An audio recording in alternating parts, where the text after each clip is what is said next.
ఇప్పటికీ చాలా మందికి ఒక 80-90% ఆఫ్ ద బాయ్స్ కి ఒక అమ్మాయితో 1 hour ఫోన్ కాల్ కాన్వర్సేషన్ మాట్లాడితే ప్రీ ఎజాక్యులేట్ ఫ్లూయిడ్ వచ్చేస్తుంది, which is also called pre come. అంటే స్పర్మ్ వచ్చే ముందు ఒక లూబ్రికెంట్ వస్తుంది చూసారా, అది ఫామ్ అయిపోతుంది జస్ట్ ఒక కాల్ కాన్వర్సేషన్ కి.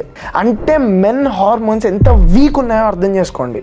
ఒక అమ్మాయితో 1 hour ఫోన్ మాట్లాడినోడికి ఆ టైప్ ఆఫ్ హార్మోన్స్ రిలీజ్ అవుతున్నప్పుడు ఒక అమ్మాయిని జస్ట్ వాడు టచ్ చేస్తాయి. అందుకే చాలా మంది బాయ్స్ ఇప్పటికీ నేను చూస్తా కదా, కొన్ని ఏరియాస్ కానివ్వండి, మాల్స్ కైండ్ ఆఫ్ స్టఫ్ లో చూసుకుంటే కొంచెం 3/4 వేసుకున్న అమ్మాయిలు కానివ్వండి, కొంచెం షార్ట్ వేసుకున్న అమ్మాయిలు చూసి ప్యానిక్ అయిపోతారు. చూడరా ఆడేం ఉండదు, ఆడి మీ చూసినంత మాత్రం అది చినిపోయి ఏం కావు. కానీ ఇంత హిస్టీరిక్ అయిపోతారు అంటే చూడరా అంత వీక్ ఉంటే ఎట్లా రా బాబు. నువ్వు అంత వీక్ ఉన్నప్పుడు, నువ్వు ఫిజికల్గా మీ పార్ట్నర్తో కమిట్ అవ్వడానికి వెళ్తున్నప్పుడు just think about your hormones man.